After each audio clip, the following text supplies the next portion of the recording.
Open simulation racing 2026ના brand ambassador ભારતમાં motor સ્પોર્ટ્સને મળશે નવો વેગ. ભારતીય ક્રિકેટ જગતના જાણીતા મધ્યમ ક્રમના બેટ્સમેન શ્રેયસ અય્યરને વર્ષ 2026 માટેની ભારતની પ્રથમ ફોર્મ્યુલા 1 સિમ્યુલેશન રેસિંગ સ્પર્ધાના સત્તાવાર બ્રાન્ડ એમ્બેસેડર તરીકે નિયુક્ત કરવામાં આવ્યા છે.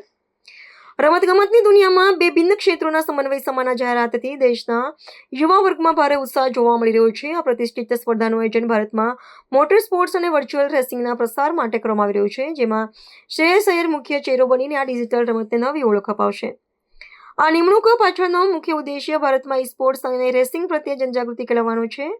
શ્રેયસ અય્યર પોતે પણ વ્યક્તિગત રીતે હાઈ-સ્પીડ કાર અને રેસિંગ પ્રત્યે વિશેષ રુચિ ધરાવે છે, જે આ સ્પર્ધા સાથેના તેમના જોડાણને વધુ પ્રસ્તુત બનાવે છે.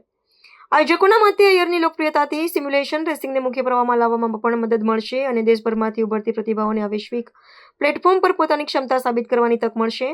આ સ્પર્ધા માટે અત્યાધુનિક ડિજિટલ રેસિંગ સાધનો અને પ્રણાલીઓનો ઉપયોગ કરવામાં આવશે. આગામી સમયમાં શ્રેયસ અય્યર વિવિધ પ્રચાર માધ્યમો દ્વારા આ સ્પર્ધાના આકર્ષણ અને તકનીકી વિશેષતાઓ વિશે માહિતી આપશે. આ સ્પર્ધા માત્ર મનોરંજન પૂરતી મર્યાદિત નથી, પરંતુ તે ભારતના ભાવિ રેસિંગ ડ્રાઈવરોની શોધ માટેનું એક મહત્વપૂર્ણ માધ્યમ બની શકે છે. રમતગમતના ક્ષેત્રમાં તકનીકી અને શારીરિક ક્ષમતાઓના સમન્વયને પ્રોત્સાહન આપવા માટે એક સીમાચિહ્નરૂપ પહેલ ગણાય છે. 2026માં યોજાનારી આ ઓપન ચેમ્પિયનશિપમાં દેશભરમાંથી હજારો સ્પર્ધકો ભાગ લેશે તેવી અપેક્ષા છે.